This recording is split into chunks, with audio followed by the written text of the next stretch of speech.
चलो देखो इधर, अपन आज का मेरा मेन टॉपिक है यूरिन फॉर्मेशन।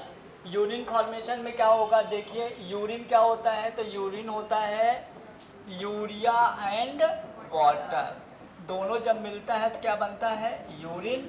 और यूरिन के साथ और भी बहुत सारे एलिमेंट्स, बहुत सारे सॉल्ट, बहुत सारे मिनरल्स होते हैं जो कि बाहर निकलते हैं। यूरिन फॉर्मेशन जब होता है तो याद रखिए कि जब हम लोग पानी पीते हैं तो जितना पानी हम लोग पीते हैं पूरा का पूरा पानी बाहर नहीं निकलता है, मतलब कि जब यूरिन बन रहा होता है तो एक्चुअल में ये कंसंट्रेटेड में, मतलब वाटर का वॉल्यूम कैसे कम हुआ, जितना हम पानी पिए उतना बाहर नहीं निकला, पहली चीज़ ये। दूसरी चीज़ ये कि ये गाढ़ा कैसे हो गया, दोनों चीज़ों को हमको यहाँ समझना है। आइए, सारी की सारी प्रोसेस कहाँ होगी, हमारे नेफ्रॉन में। कहाँ होगी, नेफ्रॉन में। और जो नेफ्रॉन में होती है तो पहला होगा ग्लोमेरुलर फिल्ट्रेशन, फिर रीएब्जॉर्प्शन, फिर सिक्रीशन। मैंने तुम लोगों को यहाँ तक पढ़ा दिया था, ये बचा हुआ था, है ना। तो अभी हम देखेंगे पहले ग्लोमेरुलर फिल्ट्रेशन। ग्लोमेरुलर फिल्ट्रेशन में क्या होगा, जैसे देखो यहाँ पे हमने हेडिंग डाल दिया ग्लोमेरुलर फिल्ट्रेशन। ग्लोमेरुलर फिल्ट्रेशन कहाँ होगा ये, तो ये होगा नेफ्रॉन के बोमेन कैप्सूल में। कहाँ होगा, नेफ्रॉन के बोमेन कैप्सूल में। अब यहाँ पे क्या होगा, जैसे देखिए कि ये नेफ्रॉन का बोमेन कैप्सूल है ना, ये नेफ्रॉन का बोमेन कैप्सूल है। बोमेन कैप्सूल में हमारी एक आर्टरी आती है, एफरेंट आर्टरी, एक बाहर निकलती है एफरेंट आर्टरी, और इधर आती है एफरेंट आर्टरी। जो ये होती है ब्लड लेके आती है, यहाँ से ब्लड लेके जाती है, जो वेस्ट प्रोडक्ट होता है वो यहाँ पे पीसीटी में चला जाता है। क्लियर। अब यहाँ पे जो वेस्ट प्रोडक्ट जाता है तो यहाँ पे क्या क्या मैकेनिज्म होती है, देखो मेरी बात। यहाँ पे ब्लड वेसल्स में यदि यूरिया भरा हुआ है, यूरिया ब्लड वेसल्स से नीचे जा रहा है, इसका मतलब कि यहाँ पे कोई बहुत बढ़िया मैकेनिज्म हो रही होगी। तो ग्लोमेरुलर फिल्ट्रेशन, क्योंकि यहाँ पे जो हमारा ब्लड वेसल्स है इसको हम ग्लोमेरुलर बोलते हैं, ग्लोमेरुलर ही फिल्टर कर रहा है, इसलिए हम इसको बोलते हैं ग्लोमेरुलर फिल्ट्रेशन। अब ग्लोमेरुलर फिल्ट्रेशन के लिए हमको पहले इस स्ट्रक्चर के बारे में बहुत अच्छे से पता हो, तभी हम आगे चलेंगे। क्लियर। एक चीज़ और, जैसे मान लीजिए कि यहाँ पे बेटा ग्लोमेरुलर है, ये बोमेन कैप्सूल है, मैंने पहले भी बता दिया हूँ। इन दोनों को कॉमनली क्या बोलेंगे, एक साथ क्या बोलेंगे, क्या बोलेंगे, हाँ एक साथ बोमेन कैप्सूल प्लस ग्लोमेरुलर को एक साथ का क्या बोलेंगे, मैल्पिघियन अपरटस। तुम लोग रिवीजन नहीं करते हो बिल्कुल भी, ये टेस्ट के बाद एकदम ढीले हो गए हो। क्या बोलेंगे इसको, मैल्पिघियन अपरटस। तो हम पहले टारगेट करेंगे इसको, बहुत अच्छे से समझेंगे, ये बहुत इंपॉर्टेंट हो जाता है। ठीक है, तो आइए ग्लोमेरुलर फिल्ट्रेशन में हम देखेंगे पहले कि क्या क्या और कैसे कैसे चीज़ें होती हैं। तो नॉर्मली आप ये समझो कि यहाँ पे ना आपको 3 लेयर मिलेंगे बेटा, ध्यान दीजिएगा। ये मानो कि जितना तुम लोगों ने अभी तक पढ़ा है ना, ये सबसे टफ वाला पोर्शन है। अच्छा, सबसे टफ वाला पोर्शन है। तुम ऐसा भी अंदाज़ा लगा सकते हो कि देखो इसको बिल्कुल बेचारी को समझ में नहीं आया, जबकि इतनी टैलेंटेड है। तुम इससे कुछ भी पूछ लो सब पहचान लेगी। दूध थैली रख दो, शक्कर रख दो, पहचान लेगी दूध थैली शक्कर। हल्के मत लेना, ठीक है। फिर भी मतलब देखो नहीं आया समझ में, आओ। तो यहाँ पे देखो क्या क्या चीज़ें रहेंगी। तो यहाँ से आएगा, देखिए देखिए देखिए देखिए देखिए, ये हो गया क्या, ब्लड वेसल्स। मज़ा आएगा अभी, है ना। ये हो गया ब्लड वेसल्स। कल से भी अच्छा पढ़ा दूंगा, क्योंकि मेरे को पता है कि तुम लोगों की वीकनेस क्या थी कल। ठीक है, तो हम वो पूरी वीकनेस लेके चलेंगे। मतलब हम ये मान के चलेंगे कि तुम लोग अभी लल्लू हो, है ना। मतलब अभी कुछ भी नहीं आ रहा। मतलब यहाँ देखो ये क्या है, ब्लड वेसल्स, और इधर जो है ये है बोमेन कैप्सूल। पक्का, ठीक है, पूरा एक बार में सिखाऊंगा। इसके सेंटर में बीच बीच में कोई सेपरेशन है। क्या है, कोई सेपरेशन है, मतलब कोई ना कोई इन दोनों को सेपरेट करता है। अब मेरे को ये बताइए कि ये भी एक टिश्यू है, ये भी एक टिश्यू है, ये भी एक टिश्यू है, ये भी एक टिश्यू है। दो टिश्यू को कौन सी एक लेयर सेपरेट करती है, फाइब्रस लेमाइना और बेसल लेमाइना की बनी होती है। हिंट दे दिया, हाँ यही बोलना है। कौन, बेसमेंट मेम्ब्रेन। टेंशन में क्यों आके बोल रही है, समझ गए? तो ये मतलब ये 3 लेयर हो गई। कल तुम लोगों को ऐसा नहीं बताया था क्योंकि तुम लोगों को एनिमल टिश्यू पढ़ाया नहीं था। इनको पढ़ाया, यदि ये लोग ना बोलते तो इनकी हालत खराब होती। कौन कौन सी होती है? Fibrous lamina, basal lamina. चलो तुम बताओ फाइब्रस लेमाइना कौन बनाता है? एपिथेलियम की कनेक्टिव? सोच के बोलना।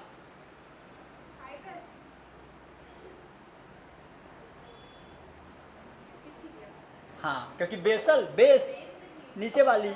ठीक है, आओ अब यहाँ पे देखो बेटा, हम पहले ले लेते हैं ये वाली आर्टरी, और ये जो एफरेंट आर्टरी है इसमें यूरिया और वाटर है। समझ में आ रहा है? जो बाहर जा रही है इसमें यूरिया और वाटर नहीं है। कहाँ गया? पीसीटी में आ गया। कहाँ गया? पीसीटी में आ गया। अब सुनिए ना, यदि यहाँ कुछ भरा हुआ है और यदि वो यहाँ नीचे आ रहा है, इसका मतलब साफ बात ये है कि भले 3 लेयर हैं, 1 2 3, लेकिन इन तीनों लेयर में होल है, स्पेस है, कैविटीज है, तभी अंदर आ रहा, नहीं तो कभी नहीं आएगा। तो पहले हम ले लेते हैं नंबर 1 में ब्लड वेसल्स। क्या ले लेते हैं पहले? ब्लड वेसल्स को आप एफरेंट आर्टरी बोल दो, या कैपिलरी बोल दो, या ग्लोमेरुलर बोल दो। यदि आपको इस तरह के वर्ड लिखे हुए मिलते हैं ना, तो आप समझ जाना उसी चीज़ की बात कर रहा है। क्लियर? अब हमने क्या किया, यहाँ पे देखिए, ये मैंने ले लिया बेटा ब्लड वेसल्स। मैंने ब्लड वेसल्स की ये सेल बना दिया। अब ब्लड वेसल्स की जो इनर लेयर होती है, पता है क्या होती है? इसका नाम क्या होता है? ब्लड वेसल्स के इनर लेयर का नाम होता है, अभी मैं बोलूँगा तुम लोगों को नाम याद आ जाएगा। इनर लेयर होती है एंडोथीलियम। बोला था? इनर लेयर क्या होती है? एंडोथीलियम। एंडोथीलियम के जस्ट नीचे, मतलब यहाँ पे है बीएम। बोलो कौन है? BM, basement membrane. यदि बेसमेंट मेम्ब्रेन की बात करें तो आपको यहाँ पे 3 पॉइंट लेके चलने हैं। पहला point, this is thin. Second,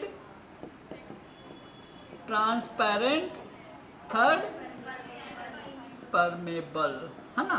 तो ये तीनों चीज होती है बेसमेंट मेम्ब्रेन। यहाँ पे बीच में होल्स होते हैं इनमें, है ना, बीच बीच में। लास्ट में होता है बेटा ये वाला बोमेन कैप्सूल का अंदर वाली लेयर लास्ट में होती है। तो बोमेन कैप्सूल की जो अंदर वाली लेयर होती है वो कुछ ऐसी होती है, देखिए ये कुछ ऐसे होती है, और यहाँ पे ये ऐसे स्प्लिट पोर होते हैं, और इस पूरी एक सेल को हम बोलते हैं पोडोसाइट सेल या पोडोसाइट लेयर। तो 1 2 और 3 लेयर हो गई। यहाँ पे स्प्लिट पोर होते हैं, यहाँ पे स्प्लिट पोर होते हैं। अब देखिए क्या हुआ पता है?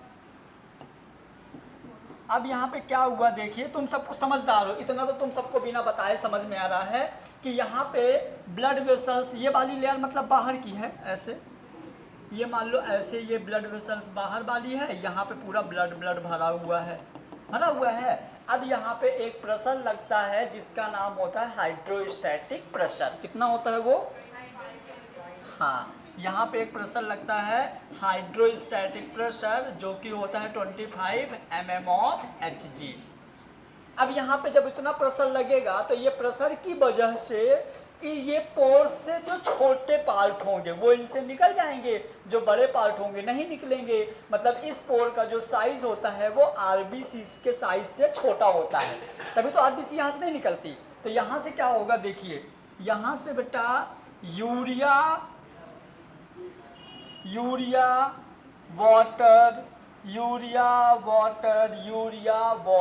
लेकिन जो इसके साइज के ऑर्डर के होते हैं, glucose, chlorine ion, protein ion, मतलब यूरिया और वाटर के अलावा भी बहुत सारी चीज़ें होती हैं जो यहाँ पे आ जाती हैं। ड्रग्स हो गए, मेडिसिन हो गए, तो वो भी यहाँ पे आ जाती हैं। यदि हमने दवाई खाया या सिरप पिया और वो सिरप यूरिन के थ्रू बाहर निकल गई, तो क्या हमको उस मेडिसिन से कोई बेनिफिट होगा? मेडिसिन से बेनिफिट तभी होगा जब हमारी बॉडी में स्टोर होगी, हमारी बॉडी में रुकेगी। तो इस तरह की चीज़ें भी कुछ यहाँ से बाहर निकल जाती हैं, तो इनको भी रोकना है। समझ गए बेटा। तो इतना प्रोसेस कि यहाँ का जो यूरिन होता है इधर आ गया, ये हमारा होता है ग्लोमेरुलर फिल्ट्रेशन। पहला पॉइंट समझ में आ गया, यूरिन फॉर्मेशन का पहला पॉइंट समझ में आ गया, सबके आ गया, बहुत बढ़िया से बता दिया हूँ, इससे बेटर कुछ नहीं हो सकता है। क्लियर है। यहाँ पे देखिए एंडोथेलियम, फिर बेसमेंट मेम्ब्रेन, फिर podocyte cell. Podocyte cell actual में यदि तुम किसी एक सेल को निकालोगे ना तो कोई एक सेल ऐसे दिखेगी, देखो ये एक सेल है, ये सिर्फ एक उभार है, ऐसा एक्चुअल में होता है। ये होती है पोडोसाइट सेल। क्लियर। मतलब ले देके हमारा पार्ट इधर आ चुका है, तो ये हो गई हमारा क्या, ये हो गया ग्लोमेरुलर फिल्ट्रेशन। अब हम बात करेंगे कुछ ऐसी चीज़ें बाहर निकल गई हैं जिसको नहीं निकलना चाहिए था, तो वो हमारा क्या होगा, रीएब्जॉर्प्शन। क्योंकि देखो ये यहाँ से बाहर आ गया, अब यदि हम इस पार्ट को यहाँ पे एब्जॉर्ब नहीं करेंगे तो ये पूरा पार्ट बाहर निकल जाएगा, जो हमारे लिए बहुत हार्मफुल होगा। समझ गए। तो हम इसको बहुत शानदार तरीके से समझेंगे और यही सबसे टफ है और इसी में सबसे ज़्यादा टाइम लगेगा। क्लियर। तो आइए अब हम देखेंगे रीएब्जॉर्प्शन। क्या देखेंगे, कोई डाउट हो तो बता दो, अभी डायग्राम बना हुआ, क्वेश्चन बहुत अच्छे बनते हैं। किसी भी टाइप का डाउट। क्या बोले, पढ़ाते इतने अच्छा भी डाउट नहीं आता। क्या बोल रही हो, खुल के बोलो जो बोल रही हो, और क्या। आओ अब हम बात करेंगे रीएब्जॉर्प्शन। रीएब्जॉर्प्शन मतलब समझिएगा क्या होता है। मान लीजिए कि ये एक पाइप है या एक ब्लड वेसल्स है, और ये जो ये वाला था ये नेफ्रॉन वाला पार्ट है। यहाँ से क्या हुआ, यहाँ से कुछ यूजफुल चीज़ें यहाँ आ गई जो हमारे लिए बहुत ज़रूरी थी, जिनको हमको बाहर नहीं फेंकना था। तो ये क्या करेंगे, ये अगेन ब्लड वेसल्स में चली जाएंगी। अब ये यहाँ से फिर से कहाँ चली गई, ब्लड वेसल्स में। ये यहाँ से कहाँ चली गई, ब्लड वेसल्स में। तो ये देखो ये यहाँ एब्जॉर्ब हुआ, अगेन एब्जॉर्ब, तो क्या हो गया, रीएब्जॉर्प्शन। तो रीएब्जॉर्प्शन का हम डायग्राम समझेंगे बहुत अच्छे से, है ना। आइए चलिए पहले एक बार मैं थोड़ा थोड़ा क्वेश्चन पूछ लेता हूँ कुछ लोगों से, फिर उसके बाद अपन आगे बढ़ते हैं। नहीं लेकिन डायग्राम बना लो, आओ।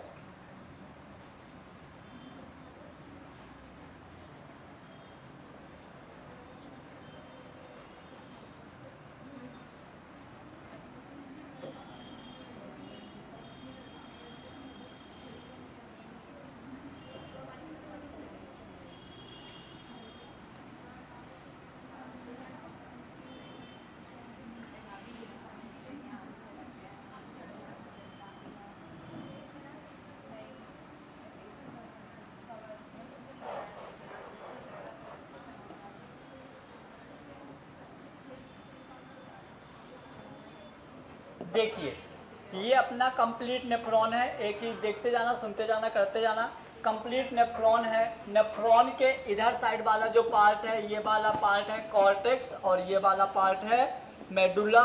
कॉर्टेक्स वाले पार्ट में जो प्रेशर होता है ये होता है 300 मिलीऑस्मोसिस, है ना। और इधर साइड होता है 400, 600, 800, 1000 और 1200। 1200 प्रेशर है। अब याद रखना, यदि आप किसी भी चीज़ को जितना ज़्यादा तेज़ दबाओगे ना, वो उतना ही ज़्यादा गाढ़ा मटेरियल बाहर निकलेगा।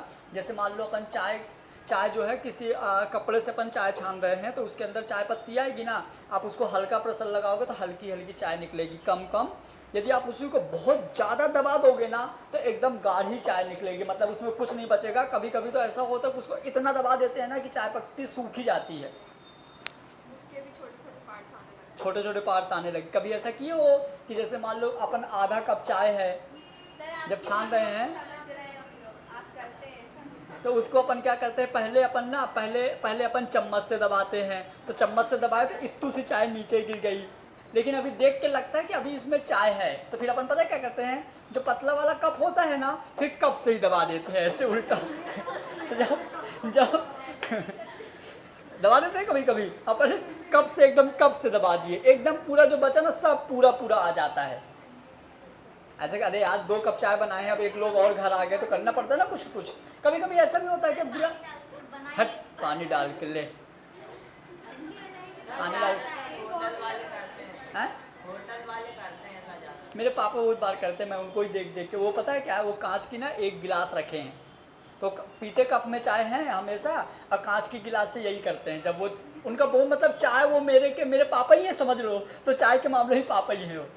मतलब यदि वो जैसे 10% आ गए ना सुबह 6 बजे से लेके और मतलब 10 बजे तक 10% आ गए, तो उनका आदत है जितने भी पेशेंट उनके यहाँ आते हैं सबको चाय पिलाते हैं।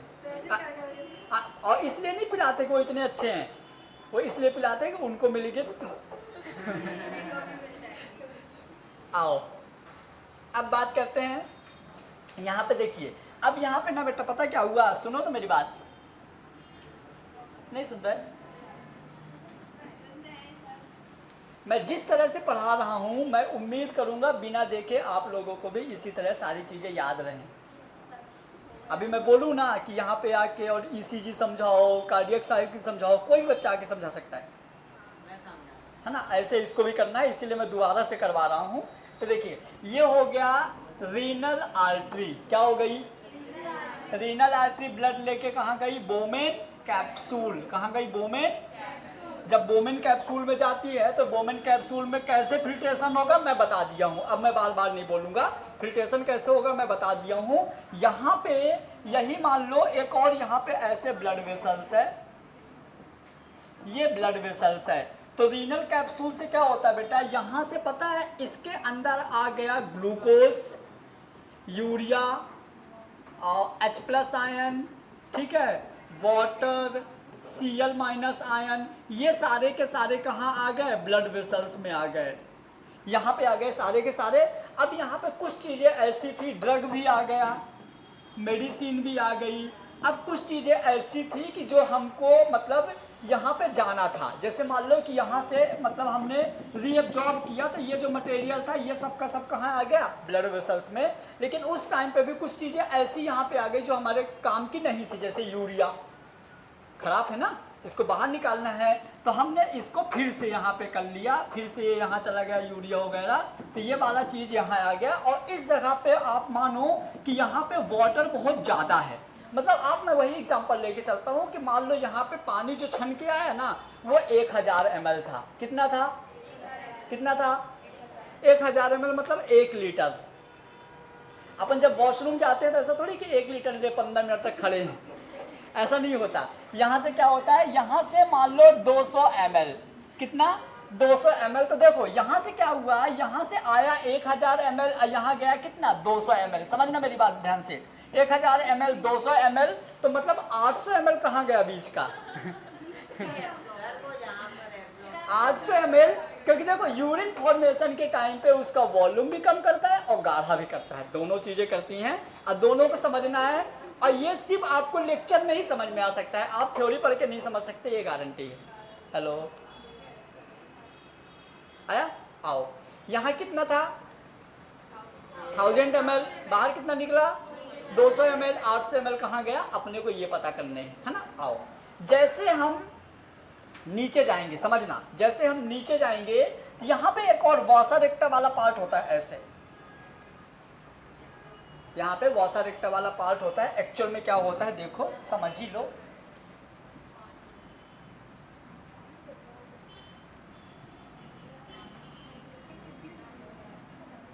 सुनो तो मेरी बात सुनो, यहाँ पे ये जो है ना, यहाँ पे जो कैपिलरी रहती है ना, ऐसे ऐसे ऐसे इसके चारों साइड ऐसे ऐसे एक और ब्लड वेसल्स होती है जो यहाँ से चीज़ों को बाहर खींचती रहती है, वो अगले डायग्राम में हम पढ़ेंगे, ठीक है। तो देखो अब क्या हुआ, ये वाला जो प्रॉक्सिमल वाला मतलब नेफ्रॉन के 2 पार्ट होते हैं, ये वाला होता है प्रॉक्सिमल,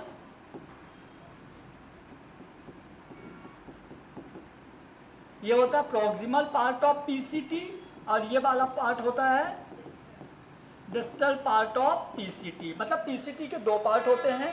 जो ऊपर वाला पार्ट होता है ना, ये वाला पार्ट सॉल्ट और वाटर दोनों के लिए परमेबल होता है।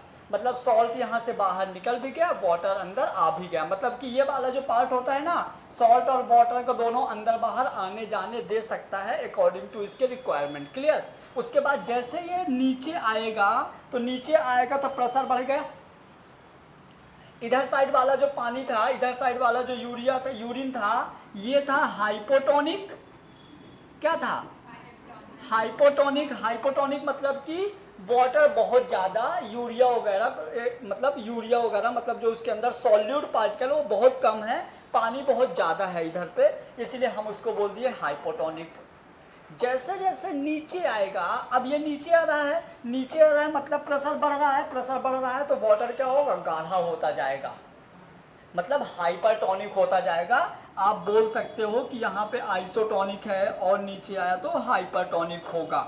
आपने अंदाज़ा लगा लिया इस चीज़ को पहले से कि पहले हाइपो था मतलब सॉल्यूट कम था, फिर बीच में क्या हो जाएगा? सॉल्यूट थोड़ा सा मतलब, और यहाँ पे हाइपरटोनिक में सॉल्यूट बहुत ज़्यादा हो जाएगा। तो ऐसा क्या करेंगे देखो, तो यहाँ पे दो चीज़ें, मतलब आप ये मान के चलो कि आप नेफ्रॉन के इन पार्ट में बाहर से कुछ नहीं डाल सकते, आपको चीज़ों को अंदर से निकालना है और उसी में बैलेंस रखना है। समझ गए? आइए अब ये बताइए, यदि हम ये हाइपोटोनिक को आइसोटोनिक में कर रहे हैं या हाइपरटोनिक में कर रहे हैं, मतलब सलूशन को आपको गाढ़ा बनाना है, तो आप यहाँ से क्या करोगे? क्या बाहर निकालोगे, क्या अंदर डालोगे? वेरी गुड, पानी बाहर निकाल दो तो बचेगा उसके अंदर सॉल्ट, सॉल्ट तो क्या हो जाएगा? गाढ़ा हो जाएगा। तो हम यहाँ से क्या कर लेंगे? वाटर बाहर निकाल देंगे, यहाँ से हम H2O बाहर निकाल लेंगे। जैसे आप यहाँ से H2O बाहर निकालोगे तो इसका वॉल्यूम 1000 से सीधे 800 हो गया, 700 हो गया, क्योंकि पानी आपने बाहर निकाल दिया। और ये पानी यहाँ पे जो बगल में ब्लड वेसल्स होती है ना, उसमें जाता रहता है ना, तो यहाँ पे हो गया अपना। अब देखो यहाँ हाइपरटोनिक, यहाँ से भी आपने पानी बाहर निकाल दिया, मतलब इसका जो ये वाला पार्ट होता है, तो ये वाला पार्ट आपका सॉल्ट के लिए इम्परमेबल, वाटर के लिए परमेबल। बहुत बार पूछा जाता है, हाँ ये वाला भी पूछा जाता है। फिर इसके बाद आप जब इधर साइड जाओगे तो उधर जाओगे तो फिर से प्रेशर कम होने लगा, इधर जाओगे तो फिर से प्रेशर कम होने लगा। जब प्रेशर कम होने लगेगा तो सॉल्यूशन हमको फिर से हाइपो चाहिए, क्योंकि सॉल्यूशन का जो फेजेस हैं, आइसो होगा, हाइपर होगा, हाइपो होगा, वो उसके प्रेशर पर डिपेंड करता है। क्लियर? तो जैसे आप इधर ऊपर जाओगे तो प्रेशर फिर कम होगा। अब प्रेशर यदि कम होगा तो कैसे कम कर सकते हो प्रेशर? मतलब कि आपको सॉल्यूशन को पतला करना है तो कैसे कर सकते हो? सॉल्ट निकाल लो यहाँ से, है ना, क्योंकि अपन डाल सकते नहीं कुछ, तो यहाँ से आप सॉल्ट निकाल दो। तो अपन ने क्या किया? यहाँ से सॉल्ट बाहर निकाल दिया। अपन ने यहाँ से डाल नहीं सकते ना बेटा, कैसे डालोगे? ऐसे थोड़ी कि तुमने यहाँ से और यहाँ मग डाल के और उधर किडनी यहाँ है, समझो, अब कैसे डालोगे? यहाँ छेद भी नहीं है कि थोड़ा सा ऐसे ऐसा नहीं है ना, नहीं कर सकते ना, नहीं समझा? हाँ, अब किडनी तो किसी किसी का थोरेसिक कैविटी में होती है तो वहाँ भी नहीं डाल सकते। अब हाँ, तुम बता रहे थे ना एक दिन किडनी, है ना, ऐसे नहीं कर सकते, कंफर्म नहीं है ना कहाँ है किस किस की। चलो, ये सॉल्ट यहाँ से तुमने बाहर निकाल दिया, मतलब अब यहाँ पे सॉल्यूशन हो गया बेटा हाइपोटोनिक। क्या हो गया? हाइपोटोनिक। अब यहाँ पे देखो, ये सारा चीज निकालने के बाद यहाँ का आपका 1000 था, 700 बचा, 200 ml निकला, मतलब यहाँ के समथिंग 500 ml बचा। कितना बचा? 500 ml। अब देखो ना, सुनो मेरी बात, अब आप पता क्या कर रहे हो? आप 300 से भी कम प्रेशर में जा रहे हो बेटा, ऊपर जा रहे हो। यहाँ 300 से भी कम प्रेशर है, मतलब यहाँ पे आपको और ज़्यादा हाइपोटोनिक करना पड़ेगा, मतलब यहाँ से आपको और ज़्यादा पतला करना पड़ेगा। और ज़्यादा पतला कैसे करोगे? क्योंकि जो हमारा ये वाला पार्ट होता है ना, ये सॉल्ट और वाटर दोनों के लिए इम्परमेबल है। यदि ये सॉल्ट के लिए परमेबल होता तो बहुत आसान था, सॉल्ट बाहर निकाल देते, वाटर बचता, तो क्या हो जाता? हाइपोटोनिक हो जाता है। लेकिन ये दोनों के लिए इम्परमेबल है। आप कैसे निकालोगे बाहर?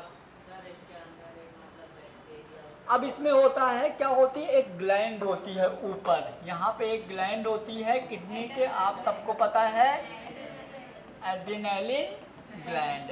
एड्रेनालिन ग्लैंड क्या करती है? यहाँ से एक हार्मोन रिलीज करती है, जिस हार्मोन का नाम होता है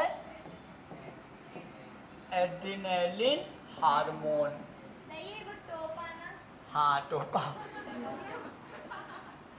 क्या रिलीज करता है? Adrenaline hormone. और यहाँ पे इसकी वॉल में आपको पता है पंप होते हैं, इसके वॉल में यहाँ पे पंप होते हैं। इन पंप का नाम होता है सोडियम पोटेशियम पंप। तो क्या होता है, जैसे एड्रेनालिन हार्मोन यहाँ पे पड़ता है ये पंप एक्टिव हो जाते हैं। ये पंप एक्टिव होके, और ये एक एक्टिव प्रोसेस होता है, ये एक एक्टिव ट्रांसपोर्ट होता है। इस बारे में एटीपी खर्च होता है और ये क्या करते हैं, यहाँ से ज़बरदस्ती सॉल्ट को बाहर निकालते हैं। जब ये ज़बरदस्ती सॉल्ट को बाहर निकाल लिए तो यहाँ पे वॉल्यूम बहुत कम हो जाता है। ये यहाँ से ज़बरदस्ती सॉल्ट बाहर आता है। क्यों? क्योंकि ये यहाँ पे पंप लगे हैं। पंप ओपन होने के बाद सॉल्ट बाहर आता है, ठीक है, एड्रेनालिन हार्मोन के वजह से। तो ये वाला हो जाता है बहुत ज़्यादा हाइपो। कैसा हो जाता है? बहुत ज़्यादा हाइपो। किस्मत खराब, क्या यहाँ पे हाइपो इनने किया, वॉल्यूम तो इनने बहुत कम कर लिया। यहाँ पे लगभग 400-500 ml वॉल्यूम कर लिया, क्लियर। उसके बाद ये फिर से नीचे आता है, फिर से नीचे आएगा तो फिर से प्रेशर बढ़ेगा, फिर से प्रेशर बढ़ेगा तो हमको फिर से गाढ़ा चाहिए। आपने को पता है कि नॉर्मल यूरिन जो होती है गाढ़ी निकलती है। तो यहाँ से क्या होगा, इसके बगल में एक और ब्लड वेसल्स यहाँ पे ऐसे रहती है, ऐसे ब्लड वेसल्स है। तो क्या करता है, जैसे नीचे जाता है ना, तो इस ब्लड वेसल से एक हार्मोन निकलता है ADH, पिट्यूटरी ग्लैंड से हार्मोन निकलता है एंटी डायूरेटिक हार्मोन। सोए नहीं कोई, एक हार्मोन निकलता है ADH, क्या, anti diuretic hormone. ADH hormone पता क्या करता है, ये ब्लड वेसल से जाता है कलेक्टिंग डक्ट में और कलेक्टिंग डक्ट से पानी को खींच लेता है। ब्लड वेसल से जाता है कलेक्टिंग डक्ट में और कलेक्टिंग डक्ट से किसको, वाटर को बाहर खींच लेता है ना। ये ADH हार्मोन जो होता है, ADH हार्मोन ब्लड वेसल से कहाँ जाता है, कलेक्टिंग डक्ट में, और कलेक्टिंग डक्ट से पानी बाहर खींच लिया। जब कलेक्टिंग डक्ट से पानी यहाँ खींच लेता है तो ब्लड वेसल्स का वॉल्यूम तो बढ़ गया, लेकिन ये यूरिन क्या हो गया, गाढ़ा हो जाता है और ये यहाँ से कहाँ चला जाता है, यूरेटर में, है ना। सॉरी, यहाँ से जाएगा minor calyx, major calyx, pelvis, ureter, urinary bladder, समझ गए। और ये ADH हार्मोन जो होता है, याद रखो, पिट्यूटरी ग्लैंड से बाहर निकलता है, जिसका एक और नाम होता है वैसोप्रेसिन। और ADH हार्मोन उतना ज़्यादा निकलता है जितना ज़्यादा अपन लोग कुछ ड्रग्स वाली चीज़ें खाते हैं, जो मतलब शराबी हो गए, इस तरह की जो चीज़ें होती है ना, उनसे ADH ज़्यादा जल्दी मतलब एक्टिवेट होता है, क्लियर। तो ये हो गया हमारा क्या, यूरिन फॉर्मेशन की पूरी प्रोसेस। और पता है आपको, यूरिन फॉर्मेशन की प्रोसेस जो होती है ना, हमारी बॉडी के ब्लड प्रेशर को मेंटेन करती है, याद रखिएगा। देखो यहाँ पे देखो, ये हमको गाढ़ा करना है, मतलब यहाँ से पानी निकालना है। तो यहाँ पे जो ADH हार्मोन होता है वो कलेक्टिंग डक्ट में जाके पड़ता है, यहाँ से पानी निकाल लेता है, तो फिर से गाढ़ा हो गया। अपने गाढ़ा ही तो करना था। अब यही जो प्रोसेस होती है ना, यही प्रोसेस आपके ब्लड प्रेशर को मेंटेन करती है। ब्लड प्रेशर को कैसे मेंटेन करती है, जैसे मान लो यहाँ का ब्लड लो हो रहा है, BP लो हो रहा है, तो इसने क्या किया, इससे पानी खींच लिया तो नॉर्मल हो गया। कभी कभी क्या होता है, अपना BP हाई हो गया। तो BP हाई कैसे होता है, यहाँ से ज़रूरत से ज़्यादा पानी ये खींच लिया तो वॉल्यूम बढ़ गया, वॉल्यूम बढ़ेगा तो प्रेशर ज़्यादा लगाएगा, और प्रेशर ज़्यादा लगाएगा तो BP हाई हो जाएगा। ये सब वाटर के वजह से होता है। अभी ये चैप्टर में बहुत सारी चीज़ें बची हैं, अभी तो हम ब्लड प्रेशर पढ़ेंगे, मैकेनिज्म पढ़ेंगे, काउंटर करंट मैकेनिज्म पढ़ेंगे, अभी बहुत है। लेकिन इतना तक तुम लोग एकदम स्मूथली याद कर लो। लाओ दिखाओ जरा वो NCERT। डॉक्टर बनाई थी, अब ब्लड प्रेशर चेक करना आएगा। आपको यूरिन फॉर्मेशन सुनिए ना, function of renal role of other organ, oh my god, NCERT के हिसाब से खत्म हो गया। सुनिए, आपको ग्लोमेरुलर फिल्ट्रेशन रेट, ठीक है, ग्लोमेरुलर फिल्ट्रेशन रेट मतलब कि जो मैंने पिछले डायग्राम में बताया था कितना कितना फिल्टर करेगा, मैं एक बार NCERT के हिसाब से बोल देता हूँ। NCERT के पहले पेज में लिखा हुआ है यहाँ पे कि कौन कौन से आयंस बाहर निकल रहे हैं, ठीक है। तो urea, uric acid, ammonia, salt, ये सारी चीज़ें यहाँ पे लिखी।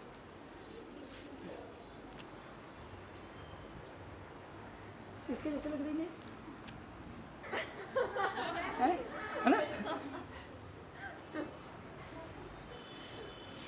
फिर हम देखेंगे ह्यूमन स्केटी सिस्टम। ह्यूमन स्केटी सिस्टम में ये वाला डायग्राम अपने को देखिएगा, जो मैंने बताया सारी थ्योरी यहाँ लिखी हुई है, क्लियर। सारा थ्योरी एक एक चीज़ें लिखा हुआ है, पढ़ लिया है। उसके बाद हम बात करें, देखिए इसके इंटरनल स्ट्रक्चर, उसके बाद नेफ्रॉन।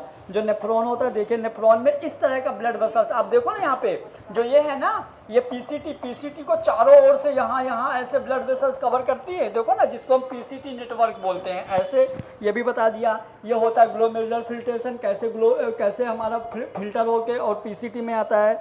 उसके बाद यूरिन फॉर्मेशन में ग्लोमेरुलर फिल्ट्रेशन, रीअब्जॉर्प्शन, सिक्रीशन। नहीं बताया क्या ये डायग्राम नहीं बताया? मेरी माता कल बताया, अभी भी तो बनाए हैं। ये हो गया function of the tubules. Function of tubules में जो मैंने बताया, पीसीटी बोथ के लिए परमेबल होता है, किसके लिए परमेबल, किसके लिए इम्परमेबल, यही इसका फंक्शन है ना। उसके बाद ये मैंने यहाँ पे बता दिया कहाँ पे सॉल्ट एब्जॉर्ब होता है, कहाँ वाटर एब्जॉर्ब होता है, कहाँ क्या काम करता है, ये भी हो गया है ना। ये भी आप देख सकते हो, कहाँ हाइपोटोनिक, कहाँ आइसोटोनिक, कहाँ हाइपरटोनिक, कहाँ वॉल्यूम ज़्यादा, कहाँ वॉल्यूम कम, कहाँ प्रेशर 300, कहाँ प्रेशर 400, कहाँ प्रेशर 600, कहाँ प्रेशर 800, ये भी हो गया।